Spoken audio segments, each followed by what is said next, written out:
Soy Mariana de Austria, reina de España. Nací en Viena en 1634. Hija del emperador Fernando III y de María Ana de España. Desde la infancia supe que mi vida estaría al servicio de dos coronas, dos sangres y una misma fe. Fui educada para obedecer, para rezar, para soportar. En la corte de los Habsburgo aprendí que el destino de las princesas no se elige, se acepta con dignidad.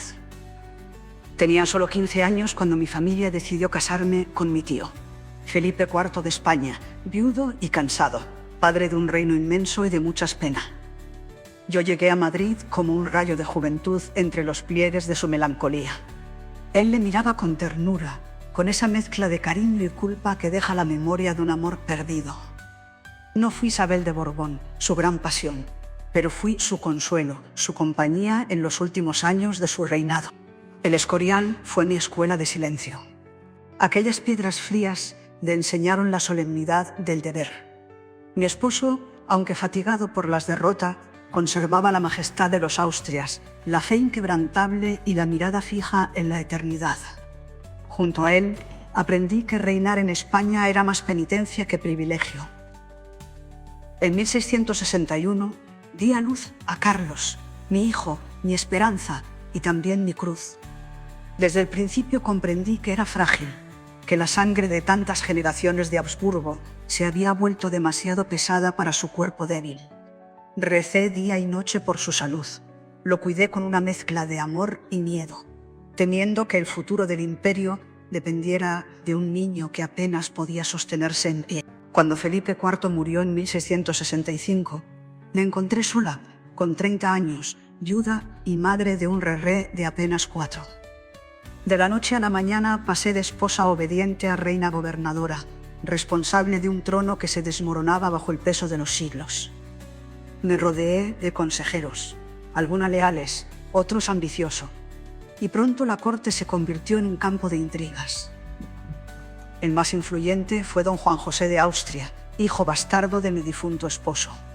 Lo temí y lo respeté, porque encarnaba todo lo que yo no podía ser: la fuerza, la audacia, la impaciencia. Entre nosotros se libró una guerra silenciosa por el alma del reino. Él decía defender a España. Yo solo quería proteger a mi hijo. Mis años como regente fueron una batalla contra el tiempo.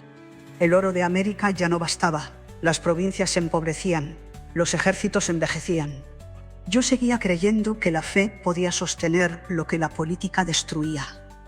Promoví misiones, fundaciones, convento. Busqué en la religión un refugio frente al caos. Muchos le llamaron beata, otros fanática. Pero solo Dios conocía la angustia que habitaba. A medida que Carlos crecía, mis fuerzas menguaban. Lo vi reinar, débil y solo, arrastrado por cortesanos que buscaban su favor. Intenté protegerlo hasta el final, pero la historia se escapaba como arena entre los dedos. El imperio que mis antepasados habían levantado con sangre y fe se apagaba lentamente ante mis ojos.